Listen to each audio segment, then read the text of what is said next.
So, Ronnie, tell us a little bit about where you were in your life and career when you first heard about Crazy Rich Asians and how it came to be that this was your first film. Well, I was desperate for work. I was destitute and looking for any way to sell out.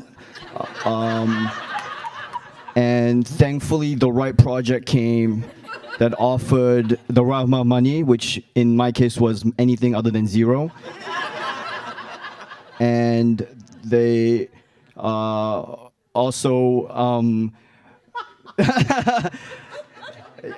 so there was no situation. In fact, I asked to be it's this crazy Hollywood story of I saw the book come out, and because I lived in Singapore, my parents still live there. I grew up there, so it's my hometown, it's my home country.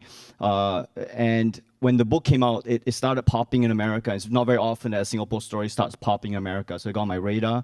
And then when they start making a movie, I was even more astounded. Like, they're making a Singapore story in America. It's, you know, as John said, like, I'm not even a studio exec, and I'm like, that's unheard of. Like, and so when that happened, I don't know how Hollywood this is, but I asked my agent. I called my agent. I read an article that John Chu, the director, was having trouble casting the movie because he was having trouble finding authentic accents. And so when I saw that headline, I was like, okay, I got a chance here.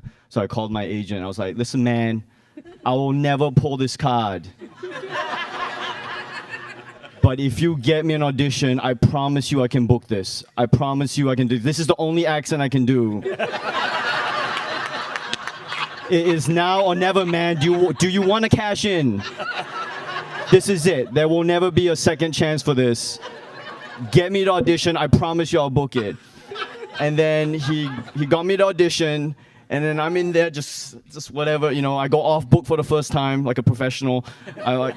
Because I really cared about this story. I really cared about being in it, right? Because I wanted to be famous and rich, and so and crazy, yeah. And this was my chance to all those three things. And so I went audition. I did the audition, and then 2 weeks later they were like, yeah, you got the role. I was like, this was crazy. And then first day on set, I meet John Chu. I only met him on set, and then that night after we wrapped, he was like, why don't you do more movies, man? And I was like, what, is it up to me? I didn't know it was up to me. I was like, yeah, I love to do more movies. And I was like, in fact, thank you for putting me in this one. And then John, thank you for looking at my audition and putting me in this one. And then John Chu said that, oh, what? No, we always wanted you in this role. So I don't know. I don't know what the truth is. I don't know if he's... What do you mean you only met him on... I mean, he never met him before? No, so he just saw tape of you? No, he saw me on The Daily Show. And that was it? And also, by the way, what, is Jason moderating this now? By the way, this is the story of how... This is the real story of how these things happen. Yeah, are you like doubting the story? I wanted a job. Well, but I didn't know we're cross-examining the panelists.